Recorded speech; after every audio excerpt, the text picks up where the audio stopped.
L'éducation est le socle du développement, c'est ce qui différencie J'éduque Télévision. Madame, Messieurs, bienvenue dans votre émission J'éduque Analyse. Sur ce plateau, je reçois M. Frédéric Bamangay, leader social congolais, un penseur et initiateur du concept Bongai. M. Frédéric, bienvenue. Merci madame. Vous allez bien? Très bien, vous-même? Ouais, ça va, très heureuse de vous recevoir sur ce plateau. Alors cette émission J'éduque Analyse, ça sera spécial 30 ans, 62 ans après, M. Frédéric. La République démocratique du Congo a célébré la fête de l'indépendance, c'est 30 ans. Quelle est votre analyse sur l'état de lieu du pays 62 ans après? Madame, votre question peut être abordée sur une perspective d'avenir. Ok. Où l'on pourrait replonger dans le passé parce que vous me demandez de faire un bilan.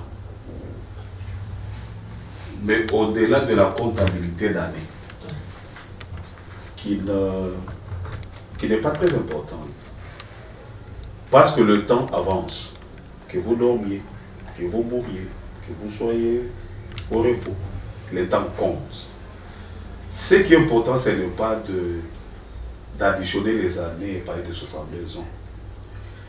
Mais c'est plutôt de s'interroger sur le concept lui-même. Indépendance. Parce que nous avons une faiblesse dans ce pays. C'est de nous fier au mot. Or, le mot, pour ceux qui en savent quelque chose, ne sont que des indicateurs conventionnels des situations. L'indépendance, ce n'est pas un mot. C'est toute une situation. Et la meilleure façon de définir un mot, c'est de réfléchir par son contraire. Quel est le contraire de l'indépendance? C'est l'indépendance. Exactement. Ça veut dire qu'en 1960, le Congo était dépendant. Et il a voulu briser la dépendance pour la remplacer par l'indépendance. Et c'est là où je vous dirais, c'est ça aussi l'erreur que commettent beaucoup d'historiens.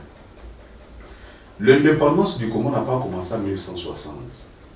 Ça a commencé le jour où le premier Congolais a pris conscience que ma situation n'est pas bonne. Et c'est là où s'est dégagé un mouvement. C'est le début. Et la fin, c'est lorsque c'est vis-à-vis de qui nous étions dépendants, se retire pour vous laisser l'indépendance. Et malheureusement, pas le 30 juin. Mais vous verrez que 4 janvier a existé. Beaucoup de dates ont existé. Oui. Mais qui ont connu leur sacralisation le 30 juin. Parlons maintenant de la dépendance avant de parler de l'indépendance. Oui. Le Congo dépendait de qui? De Belges. Et la dépendance, c'est quoi?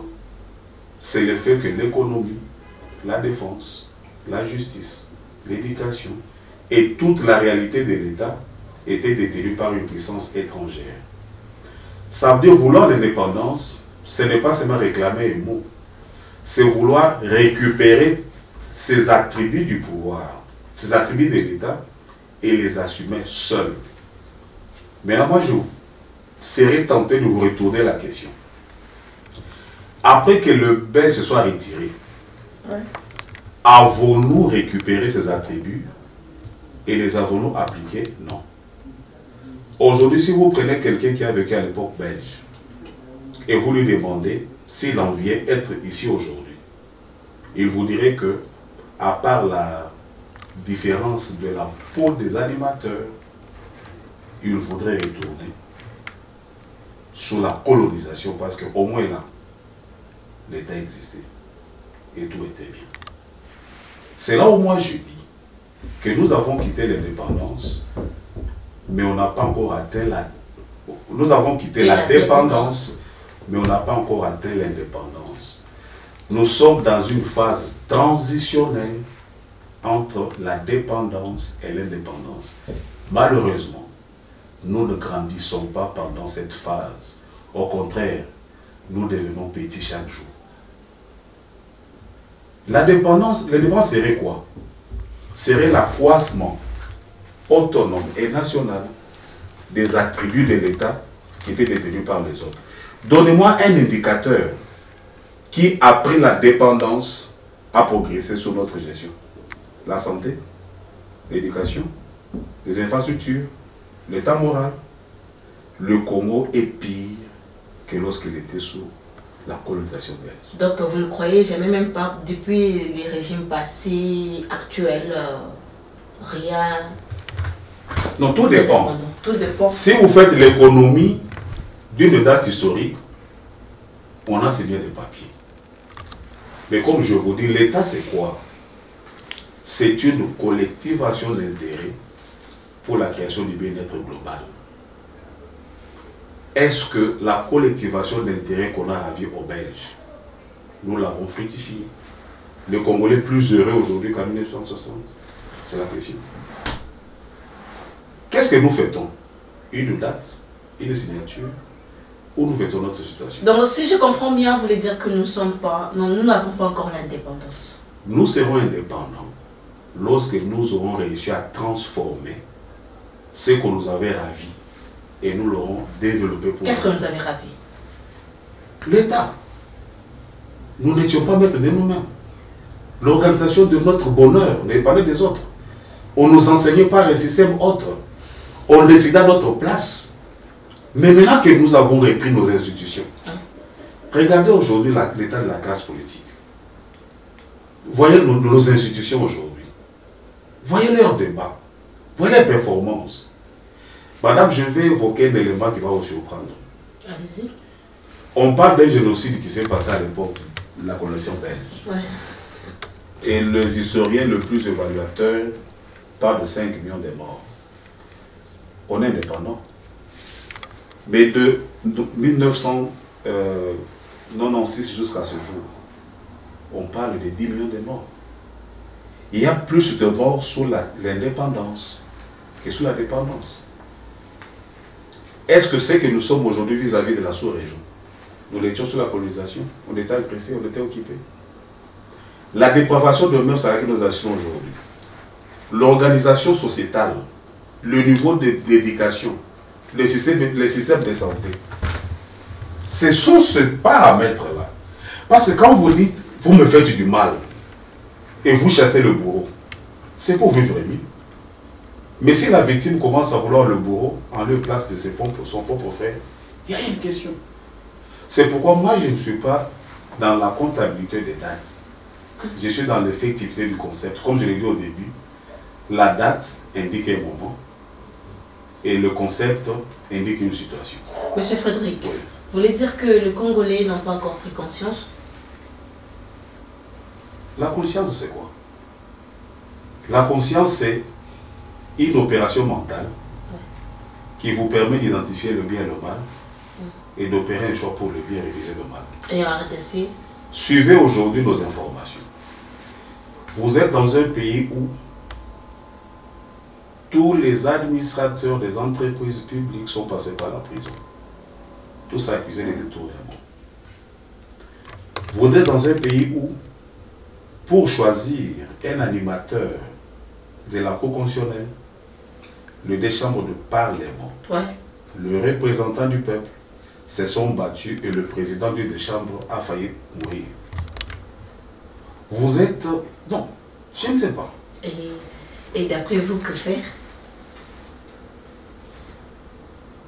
L'avantage dans une transition, c'est de comparer les deux systèmes et de tirer le meilleur d'un côté ou de l'autre. Il faut qu'on regarde sous la colonisation quels étaient les avantages. Je sais que ceux qui vont m'entendre vont crier sur moi. Ils diront que je fais l'apologie de la colonisation. Non. Je parle des avantages. Il y a eu beaucoup de méfaits. Je n'ai pas à énumérer plusieurs. Mais il y a eu un système qui a fonctionné. Et aujourd'hui, le Congo a perdu la capacité de s'interroger et de se transformer en tant que peuple. Au point que moi je me pose la question, si vous et moi, nous sommes Congolais de carte ou nous sommes Congolais de nationalité? Comment nous traitons ce Congo? Du chauffeur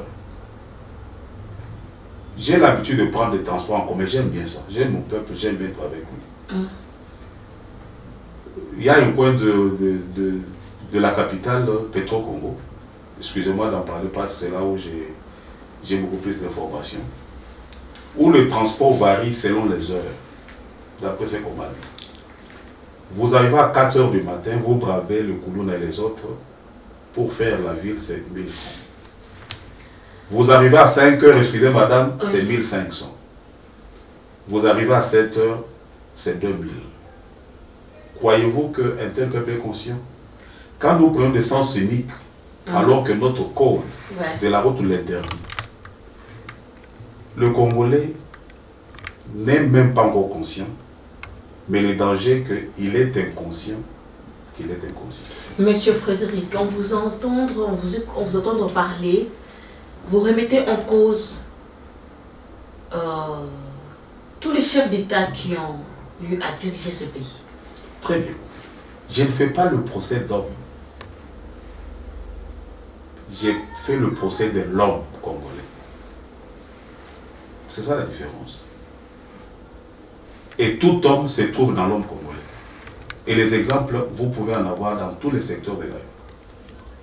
Ce qu'il nous faut, plutôt de comptabiliser les années, il faut nous arrêter et penser à revoir ce que nous pensons être en tant que Congolais. C'est ce que j'ai mis en place, le concept Bongaï, le moi. Les gens se forcent à créer, à construire des routes, à imaginer des choses. Mais tout cela, ce ne sont que des accessoires de la vie humaine. Tout est utilisé par l'homme, tout est créé pour l'homme. Il faut que l'homme en soit conscient et en soit digne de jouissance, afin que nous puissions parler réellement de...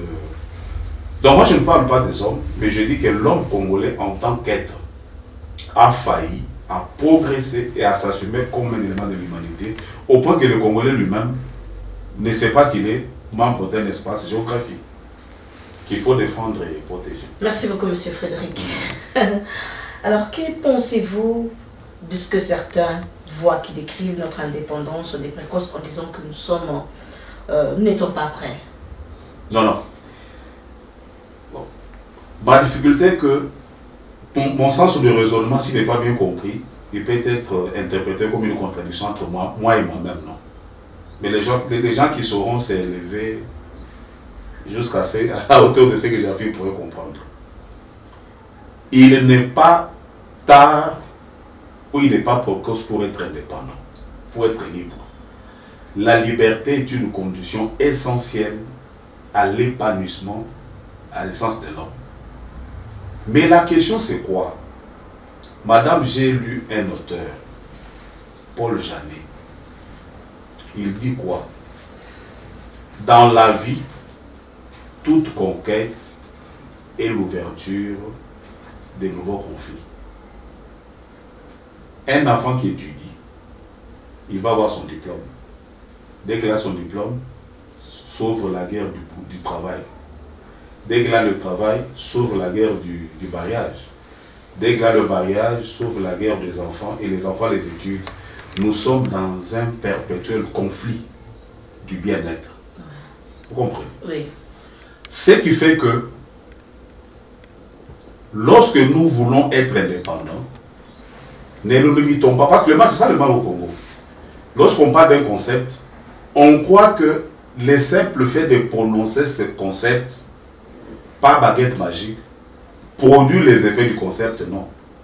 C'est un début. Si à l'époque de l'indépendance, nous nous étions posé des questions, que voulons-nous faire de notre indépendance? Peut-être qu'aujourd'hui nous serons meilleurs. Mais nous, chez nous, on n'a pas de l'avènement de l'état des droits. Oui. Juste après passation pacifique et civilisée du pouvoir, tout le monde croyait que l'homme congolais se serait transformé, tous les mal disparaît. Mais vous avez vu que les mêmes acteurs qui se sont passés, parce que le pouvoir, se sont accusés de blocage et les uns devaient débrouiller les autres. Là, je me pose la question, est-ce que ces passages étaient pacifiques ou conflictuels? D'après vous? Mais voyons la suite. Projetons dans la suite et voyez. Il y a eu des majorités qui ont voulu l'éclat, il y a des gens qui ne se parlent plus. Le mal chez nous est que nous nous fions aux mots sans pour autant les étendre pour en comprendre le contexte ou la quintessence. Donc il faut que le Congolais, aujourd'hui 62 ans après, plutôt que de fêter, comme je l'ai dit, de se dire dans quel état nous avons pris notre pays en 1960. A-t-il progressé ou pas? S'il n'a pas progressé, pourquoi? Et nous provoquons la repentance nationale, que tout le monde puisse reconnaître sa responsabilité, parce qu'elle est partagée. Et je vais vous surprendre.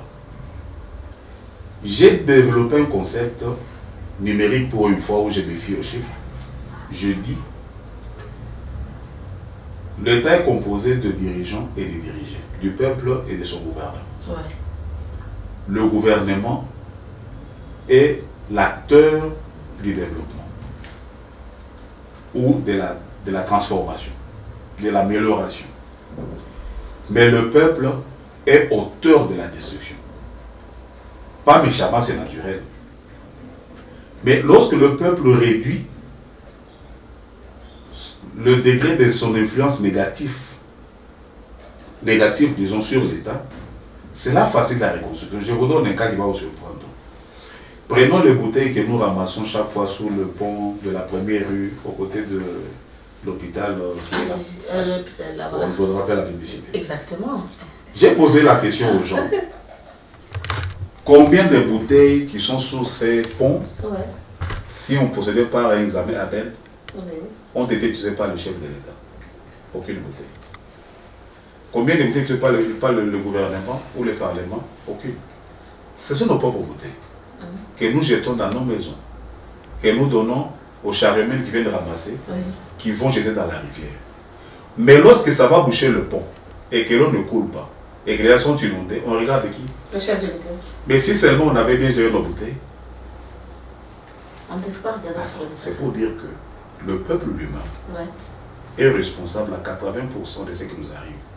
Il n'a juste pas de responsabilité. Maintenant, dans ce sens, Oui. que faire? C'est ce que je dis.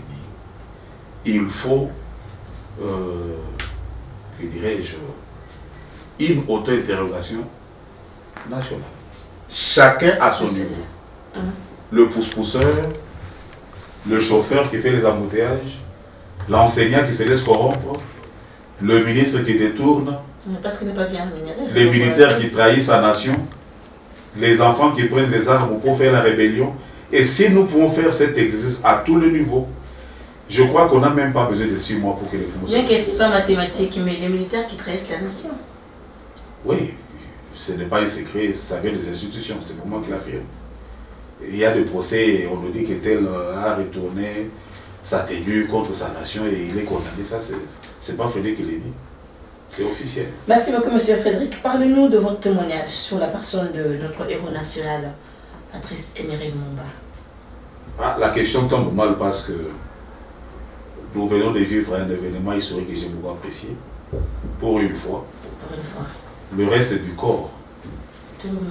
de l'illustre héros national venait d'atterrir au pays. Ce n'est pas le moment de ne pas dire des choses heureuses sur sa mémoire. J'ai salué la lutte parce que je me dis c'est l'unique politicien congolais qui a amené le peuple jusqu'à un résultat. Il a promis l'indépendance, il a réalisé. Mais les autres ont promis pour ne pas réaliser. Par exemple? Je n'aime pas citer les noms des gens. Non. Mais je vais vous surprendre. Et je crois l'avoir déjà dit sous d'autres mots dans mon propos de tout à l'heure. Le concept héros national, c'est un accident de l'histoire. Un véritable héros ne s'identifie pas lui-même comme tel. Et souvent, il est surpris par le résultat qui lui arrive. Ça veut dire qu'il y a une dynamique sociale qui s'engage dans un secteur, qui atteint sa maturité, mais comme c'est social et anonyme, il n'y a pas un leader, mais qui veut être dirigé. Et à ce moment-là, toute personne qui se présente à la tête de ce mouvement, il emporte le chapeau. Il y va de Che Guevara, il y va de Staline, de Mussolini, de tout ce que nous connaissons, même de Mandela. Lumumba s'est révolté à Kisangani, où il a commencé son mouvement. Exactement. J'ai lu un des livres qui parle du début de son combat. À la fin d'une certaine année, on devait procéder à des manifestations festives lors desquelles les élèves devaient déclamer des poèmes et effectuer certains jeux lors de la cérémonie de proclamation. Et cette cérémonie était présidée par les autorités coloniales à l'époque. Les Blancs devaient passer avant, les enfants blancs et les enfants noirs après. Et il s'est fait que lorsque les enfants blancs terminent leur jeu, les autorités blanches se disent « nous sommes fatigués, on doit arrêter la manifestation ». Imaginez-vous la déception des enfants noirs qui ont répété avec leurs parents, qui ont invité tout un village pour venir le voir jouer devant le blanc. Ça a créé des émeutes. Et lors de ce mouvement, un enfant noir a eu une jambe cassée. Et comme les gens savaient que Lumumba était leader, on amènera cet enfant à Lumumba. Lumumba ira sur la place de poste. Il va dire, voilà ce que le blanc font à nos enfants. Ce qui était une manifestation de l'école est devenu un événement politique. Et ça créait un grand désordre. C'est comme ça qu'il a été expulsé pour venir à Kinshasa. Arrivé à Kinshasa, il est récupéré par les évolués. Un groupe politique, parmi ceux des évolués, bien sûr, ce n'était pas tout le monde, qui était encadré par le cardinal Malula. C'est le tout premier dirigeant d'un noyau politique dans ce pays. Il y avait les Iléo, les autres, et ainsi de suite. Et quand Lumumba arrive, il pose la question, comment s'appelle notre mouvement? On parla de mouvement national catholique. Il dit, mais finalement. Et c'est là où je trouve les gènes déjà des nationalistes de Lumumba. Il dit, mais quand on parle des catholiques, et les protestants, et les autres, Cardinal dira à ce moment-là, parlons du chrétien, mouvement national chrétien. Il dirait, mais il y a des gens qui ne sont pas chrétiens, mais qui sont congolais. Il va se fâcher, il va leur demander de rester, cogiter pour trouver les noix données. Tout ce que Lumumba a ajouté, il n'a fait que changer le C chrétien à congolais. Et ça deviendra son parti politique, Mouvement national congolais. Et si vous lisez bien l'histoire, le grand leader qui a mené des grands mouvements dans ce pays pour l'indépendance, c'était Joseph Kasavubu, notamment le 4 janvier. Lumumba n'a jamais mené une manifestation à Kinshasa. C'est là où j'ai dit que l'histoire a son propre jugement. Il est aujourd'hui considéré comme héros national. Parce que, comme je dis, ce concept n'est qu'une opportunité que l'histoire offre aux plus courageux. Mais ce que nous retenons, il est grave aujourd'hui, notre indépendance, son courage et sa détermination construit un modèle qui a inspiré beaucoup de jeunes et nous tous à pouvoir aimer défendre la nation. Mais par Lumumba, qui d'autre peut vous inspirer? Madame, j'ai eu la chance, peut-être, je ne sais pas pourquoi, d'avoir causé avec... J'aimais beaucoup les anciens. J'ai causé énormément avec Justin Bomboko. Oui. Quand je parle de causer, c'est que vous restez à deux, de 9h à 15h. Et vous discutez de tout et de rien. Justin Bomboko m'a envoyé voir Kabitat au père, le père de Levé Kabitat, que j'ai trouvé en train d'embarquer pour aller à la province où il était président de l'Assemblée provinciale. J'ai eu à causer avec un ami de Pierre Mouléré, le sénateur Massel, le papa de Didier Massel, le musicien. Et j'ai causé avec l'ambassadeur Zeza, qui est le tout premier inspecteur diplomatique de ce pays, l'ami personne de Kasavubu, qui m'a relaté tout ce que Kasavubu a connu comme devoir pour ce pays. C'est vous dire que j'ai beaucoup d'estime pour cette génération-là. Parce qu'à la différence de ce que nous avons aujourd'hui, ait au moins été plus ou moins sincères et sérieux dans la lutte qu'ils ont menée pour l'indépendance. C'est ainsi que les Belges n'ont pas su les diviser. On peut aussi le corrompre comme aujourd'hui. Et je me dis que posons la question, si c'était cette classe politique d'aujourd'hui qui était en 1960, peut-être que le Congo serait indépendant en 2000. Donc vous n'acceptez pas cette classe politique d'aujourd'hui? Non, je vous dis que quand on produit 10 millions de morts pendant 25 ans et dans 2 provinces, ça n'a pas d'égard dans l'histoire de l'humanité. Mais du coup, tout peut commencer quelque part, peut-être qu'aussi... Mais ça commencera quand? Et si vous donnez aussi... mais si vous vous pointez, vous manifestez... Madame... Tout a commencé, tout doit toujours commencer quelque part. Madame, je n'ai pas l'habitude de passer à la télé, vous me donnez l'occasion. Oui. Je ne cite pas les noms pour ne pas les mettre mal à l'aise. Il me regarde. Combien de portes n'ai-je pas frappées pour parler du concept Bongaï? Si vous allez à la présidence de la République, vous trouverez un dossier déposé il y a 2 ans.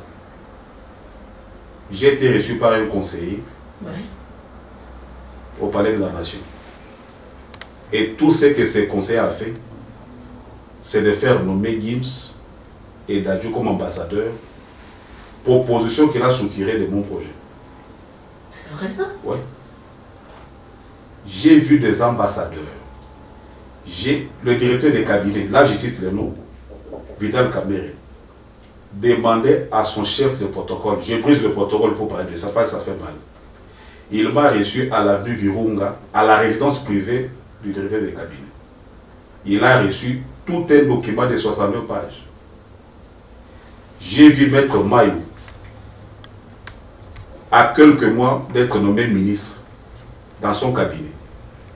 Il a reçu un document de 62 pages. Il m'a fait des promesses. J'ai vu des pasteurs. J'ai constaté des musiciens. J'ai contacté des hommes d'affaires. C'est là où je vous dis aujourd'hui, il me semble que le Congo, en tant qu'entité, n'intéresse personne.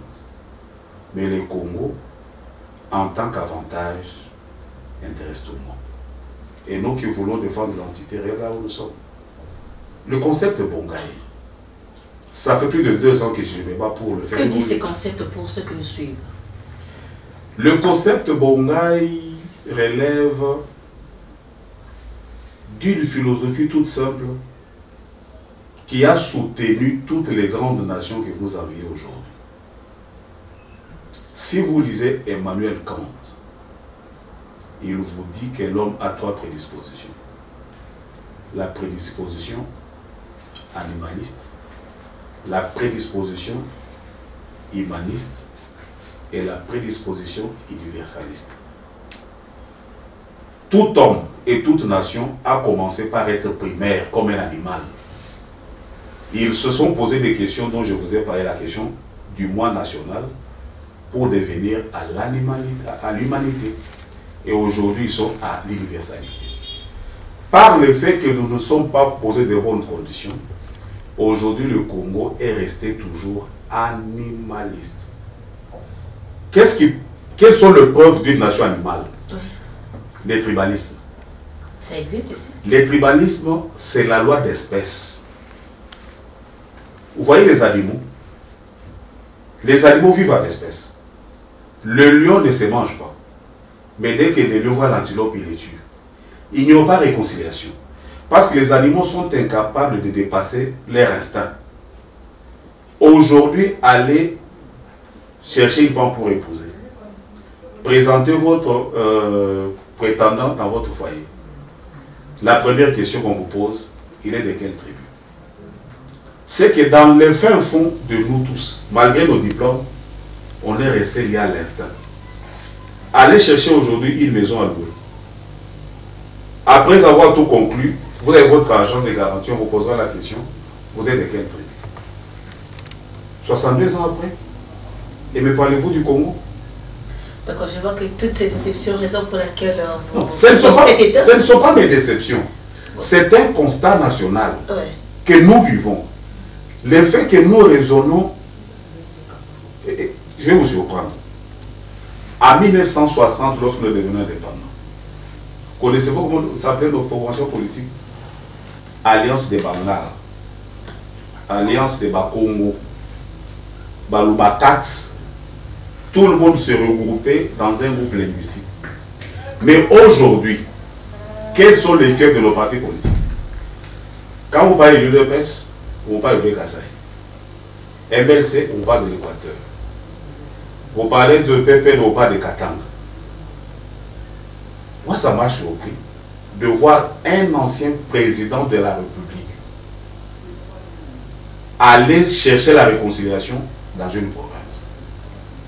Croyez-vous que ceux qui sont contre sa gestion, il n'y avait que des Katangais? Madame, je vous dis des choses simples. Tant que ces questions ne sont pas résolues, oui, le Congo restera dans le premier siècle de l'animalité. Et vous êtes contre ça? Vous étiez contre ça? Non. Ça, c'est l'espèce. Il est allé dans son espèce. Oui. Alors que il y a des gens de l'Équateur qui en veulent aussi. Exactement. Sinon, il faut qu'il fasse alors le tour de toutes les provinces. Voilà. Au lieu de se référer à la province, nous avons des institutions aujourd'hui. La meilleure réconciliation aujourd'hui, c'est celle qui doit se faire au sein du Parlement. Il faut que ce Parlement aussi soit conséquent, soit à la hauteur et puisse incarner la nation, plutôt que d'être, excusez-moi le terme, mais peut-être fort, pas tout le monde, hein, je m'excuse. Donc avant de dire ça, c'est bien que je précise un concept pour qu'on ne me traite pas d'avoir insulté les gens. La différence que nous devons faire, pour revenir à votre question, 62 ans après que l'homme congolais a été utilisé par les Belges comme un instrument de production. On te dit, tu amènes autant de kilos de cacao, tu n'en as pas, on te coupe un bras. C'est que, en tant que machine, tu n'as pas produit et tu n'es plus intéressé. Lorsque nous devenons indépendants, l'homme congolais est utilisé aujourd'hui comme un instrument de propagande. Vous voyez, même pour être aujourd'hui chef de promotion d'une université, vous verrez des partis politiques qui vont s'affronter même au niveau de la promotion pour avoir un CP. Le fait que nous soyons utilisés comme des instruments de propagande nous empêche de réfléchir en tant que peuple et nous empêche de réfléchir au troisième degré, l'universalité. C'est là où je dis que nos institutions politiques aujourd'hui doivent cesser d'être des organes de propagande politique pour être réellement des incarnations du peuple qui s'assoient, réfléchissent comment on peut faire un Congo mieux. Question de l'indépendance. Lisez notre hymne national qui retrace le rêve de ceux qui nous ont légué l'indépendance. Et ils ont tout dit. Construire un pays plus beau que celui des Belges. Ouais. Or aujourd'hui, comme je vous dis, prenez celui qui a étudié dans les années 60, 4 ans seulement, et un licencié d'aujourd'hui, posez la dictée.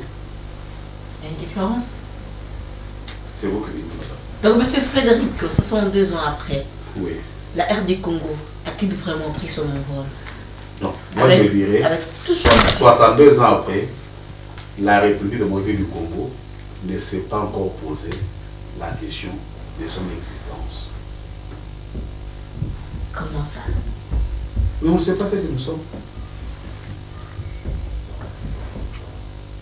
Madame, il y a un auteur Burdo, un Belge, en droit public, qui a bon, je ne sais pas sa théorie, je crois qu'il l'a copié, je crois, des autres auteurs aussi de Kelsen, je crois, l'allemand, la théorie anthropomorphique de l'État.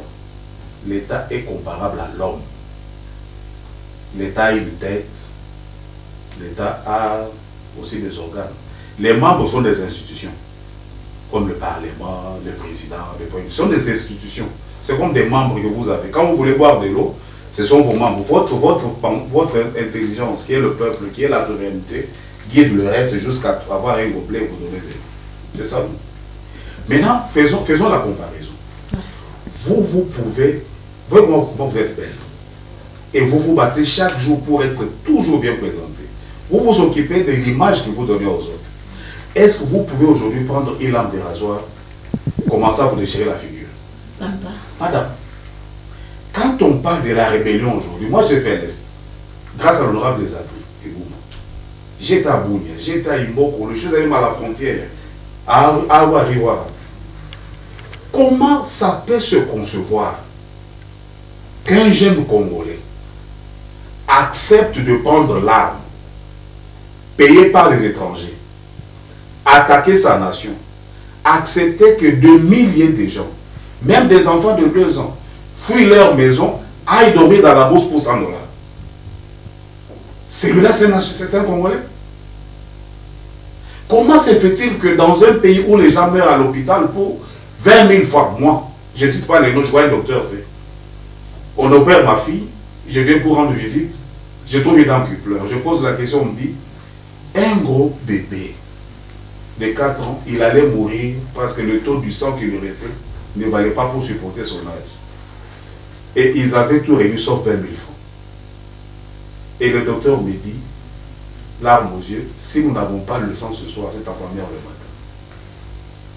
Mais on ne va pas déposer de 50 millions de dollars que quelqu'un aurait pris pour lui et sa famille.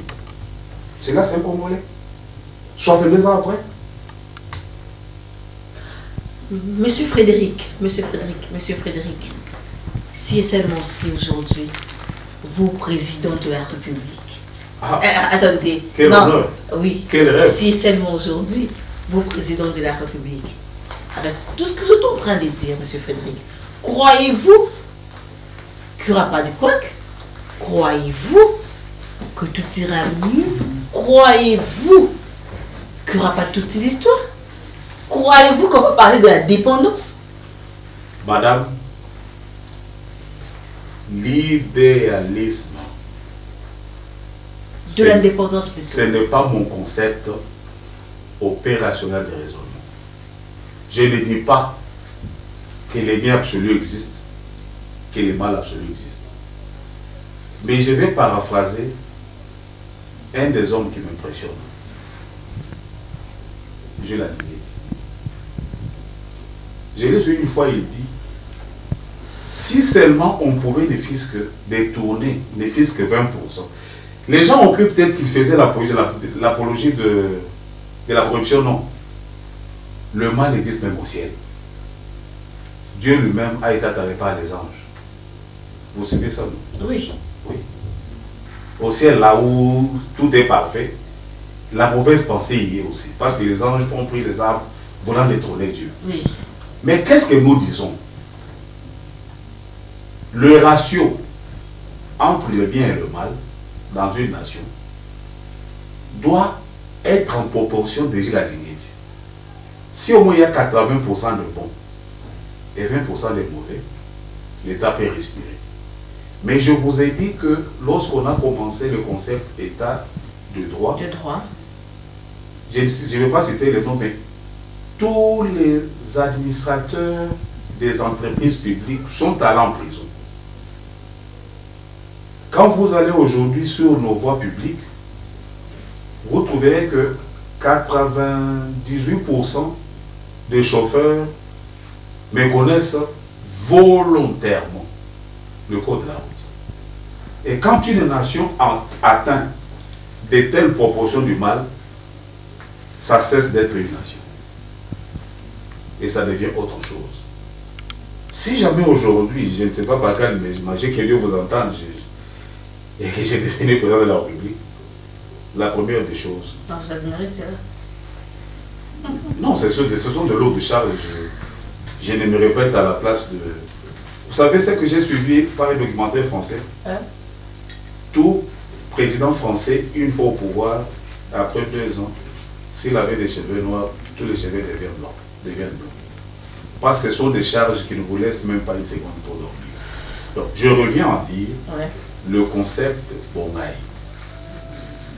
et le résultat de mes observations du Congo à tous les niveaux. J'ai été auprès des institutions pendant 12 ans. Journaliste accrédité à l'Assemblée nationale. Conseiller des grands hommes politiques et conseiller de certaines institutions. leader social parce que je suis à la base chaque jour. J'ai fait quelques voyages à l'intérieur du pays. J'ai compris une chose. Le Congo n'a pas de problème. Le Congo a plus que tout ce qu'il faut pour être la grande nation dans le monde. J'ai dit la grande puissance sur tous les plans. Mais ce qui nous cause du tort, c'est l'homme congolais, qui est resté victime et prisonnier du premier cercle, qui n'a pas su aller au deuxième et au troisième, qui sont les cercles de développement.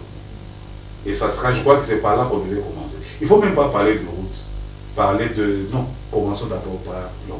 Je crois que s'il y a un défi auquel nous devons nous soumettre 62 ans après, c'est de commencer par le voir. Vous savez que ce n'est pas aujourd'hui qu'on parle de l'homme congolais. Ça date longtemps, l'homme congolais, l'homme congolais. En conteste que cette chanson-là. Très bien. Lors d'une conférence à Bounia, je vous fais à Imbokolo. Nous quittons Ariwara pour Imbokolo, et c'est un secteur déjà occupé par les rebelles, les miliciens.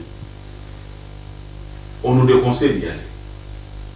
Parce que tout celui qui y allait, qui était officiel, mourait. J'ai eu le courage de l'honorable des attributs, rapporteur de l'Assemblée, c'était son conseiller. Il dit, nous devons y aller, c'est mon peuple, je dois aller parler. On a pris des précautions, on avait des militaires, des policiers. Nous arrivons là-bas, on nous dit, faites attention, dans cette salle, il y a des miliciens. Donc si vous parlez mal, vous ne sortez pas. J'étais révolté. On m'avait indiqué deux d'entre eux qui étaient frères. J'ai dit, monsieur, passez devant. Je crois que les gens vont se rappeler pourquoi j'avais fait cela. L'autre passe devant. Il se met debout devant tout le monde. J'ai dit, bon, vous êtes frères, oui. Qui a un couteau ici, on a bien un couteau. J'ai dit, bon, prenez le couteau, tuez votre frère. Il dit, je ne le tue pas. Pourquoi? J'ai dit, mais pourquoi quand les autres vous donnent 100 $, vous le faites?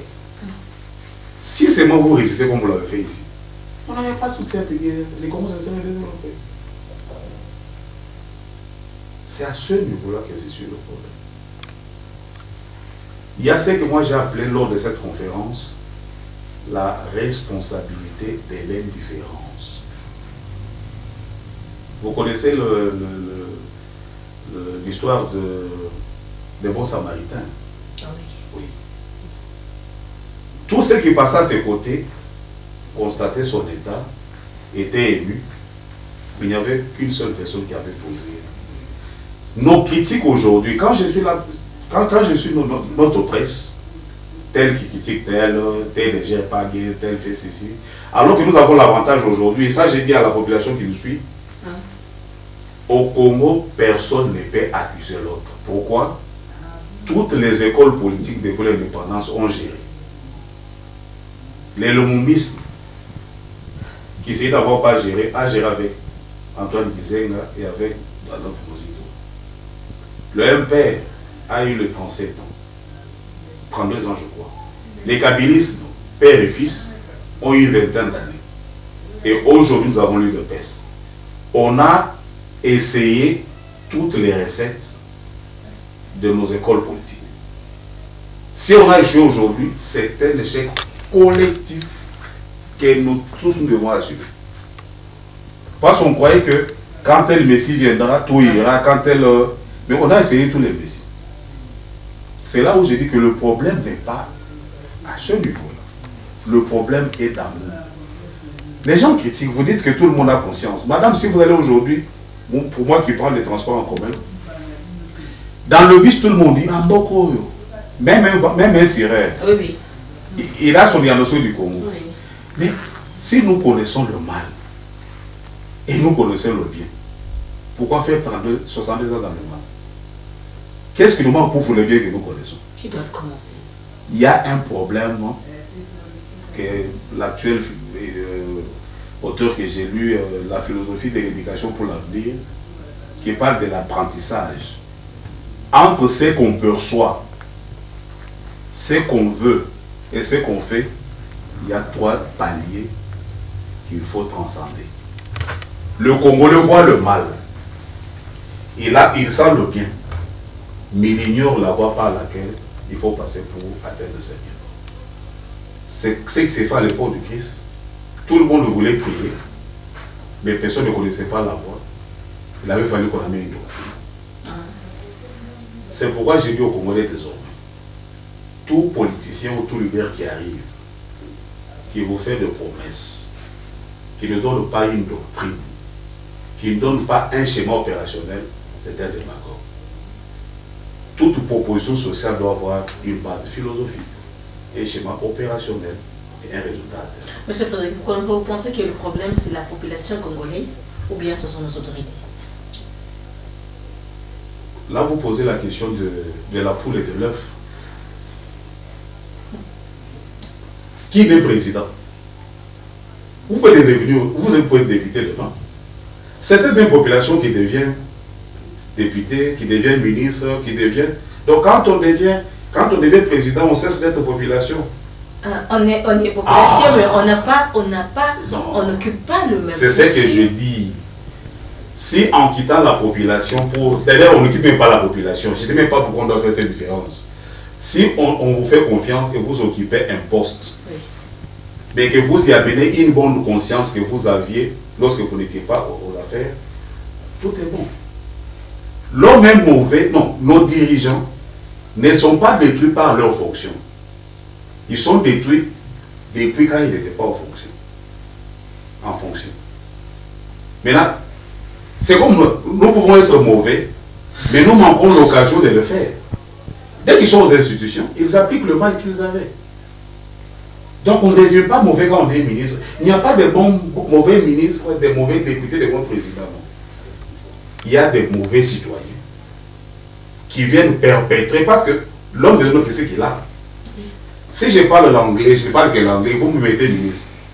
Je ne vais pas parler chinois, je parlais toujours l'anglais. L'anglais, exactement. Donc nous devons d'abord travailler sur la communauté globale. Et quand la communauté globale aura un pourcentage des hommes meilleurs, vous pouvez tirer les meilleurs, ils seront des bons. Donc c'est un mauvais procès. Merci beaucoup, Monsieur Frédéric. Je rappelle que vous êtes leader social congolais, un penseur et initiateur du concept Bongai. 62 ans après, quelles sont les avancées et obstacles depuis l'accession de l'indépendance en RDC? Les avancées, c'est que nos institutions ont changé de couleur de peau. Monsieur Frédéric. Au moins, on a de noir à la place de blanc. Monsieur Frédéric. C'est tout ce que moi j'ai vu comme avancée. Ma mère a eu la chance d'étudier un peu, et mon père, un peu avant l'indépendance. Et il me dit comment il partait à l'école. Et jusqu'à aujourd'hui, elle a fait 4 ans post-primaire. Elle corrige la grammaire des universitaires.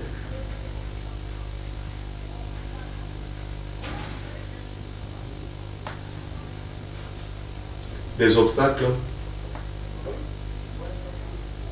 depuis que parce que le Congo c'est une superposition de royaumes qui n'avait rien à faire. Le Congo est une création belge. Le Congo n'est pas créé par Dieu. Dieu n'a pas créé le pays Congo avec nos frontières. C'est une création belge.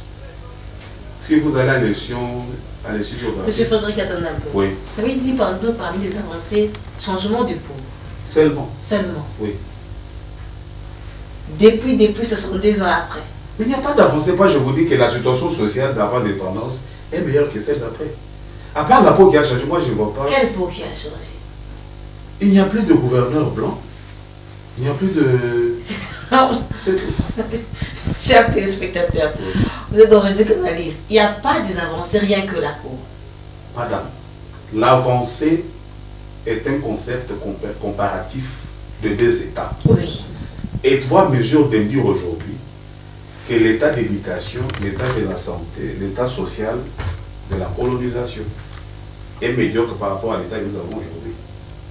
Où il y a un Congolais qui soit à n'importe quel degré de responsabilité, peut me dire ça. Mais qu'est-ce qui vous fait parler ainsi? Ah, madame, à moins que cette émission nous la passons sur Mars, alors je demanderai qu'on redescende sur Terre pour aller faire la situation. Ah bon? Sinon, arrêtons l'émission, sortez juste devant l'avenue. Oui. Constatons, nous posons des questions aux gens, ils vous donnent des réponses. J'ai dit, ce sont de nous encourager. L'indépendance est une bonne chose. Mais nous avons refusé d'être indépendants. Parce que, ah, madame, il y a une cousin qui me vient. Soit, on avait l'envie du blanc et qu'on a confondu à l'indépendance. Peut-être qu'on voulait avoir la place du blanc. On s'est dit, ah, si le blanc part, je devenais gouverneur, j'aurai sa maison, j'aurai son véhicule. Ne confondons pas peut-être l'envie du remplacement de blanc à l'indépendance. Ce sont des concepts qui diffèrent. Si vous dites qu'il y a eu envie du blanc, oui, il y a des gens aujourd'hui qui veulent plus que le blanc. Ceux-là, réellement, ils peuvent dire qu'ils sont indépendants. Parce qu'ils ne pouvaient pas avoir les mêmes mérites sous la colonisation. Mais l'indépendance en tant qu'un concept d'émancipation nationale, je vous dis que si nous ressuscitons ceux qui ont vécu en 1960, ils vous diront qu'ils aimeraient bien que les Belges reviennent, qu'ils restent avec nous. Ok. Ouais. En ce qui concerne les obstacles, l'homme congolais, qui refuse d'exister en tant que tel, qui se fait des subats de propagande, à tous les niveaux, tout est propagande. Même pour diriger un marché, vous devez être propagandiste. Et un peuple qui est là pour chanter et danser pour les autres, quand est-ce qu'il va réfléchir pour soi-même, pour l'autre, pour la communauté et pour l'État? Et quand est-ce que tout ça va changer?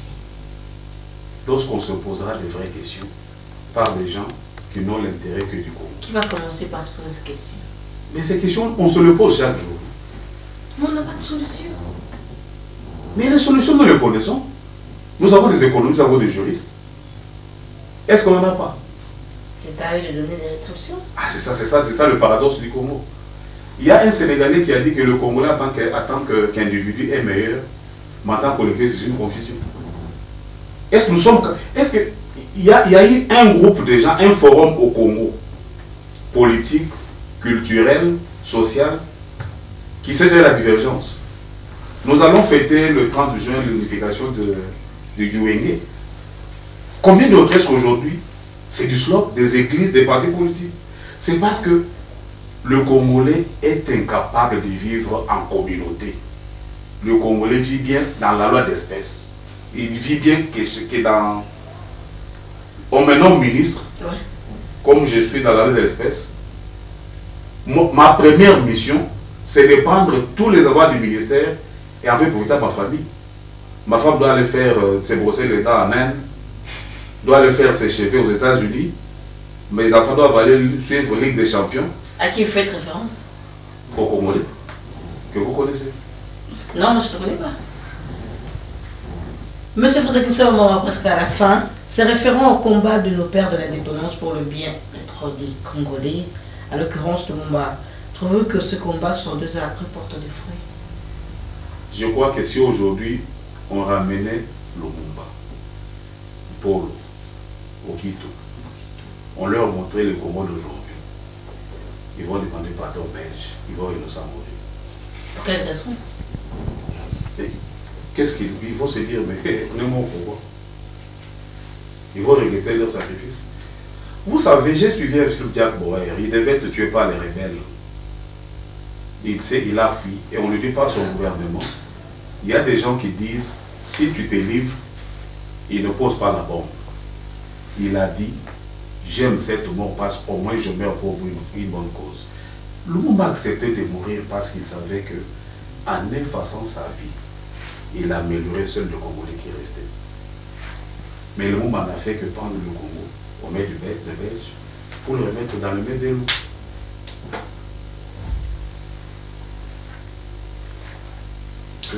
Ok, monsieur Frédéric, nous sommes vraiment presque à la fin. Alors, vous êtes leader social congolais. Oui. En même temps, vous êtes un penseur. Ça veut dire que vous pensez beaucoup et initiateur du concept Bongai. Oui. Nous sommes vraiment à la fin. Oui.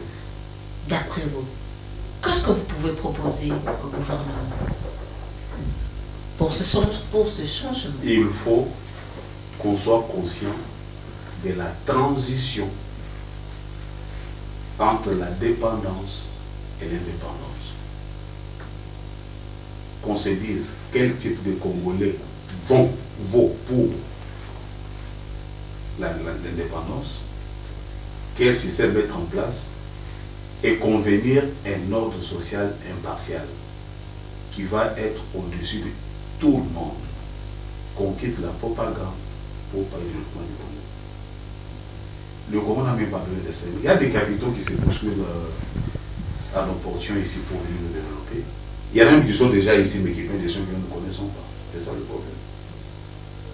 Voilà, mais je me dis, on ne peut pas terminer cette émission pour ne pas parler amour sur l'Est de la République, avec cette guerre de Rwanda et RDC, d'après vous, Madame. Monsieur Frédéric. Pour un 5 000 $, pas des officines que nous connaissons, soutenues par les étrangers. Tu payes ton véhicule, tu as ta maison, tu bois ta bière le soir, et tu vas dire n'importe quoi à la télé.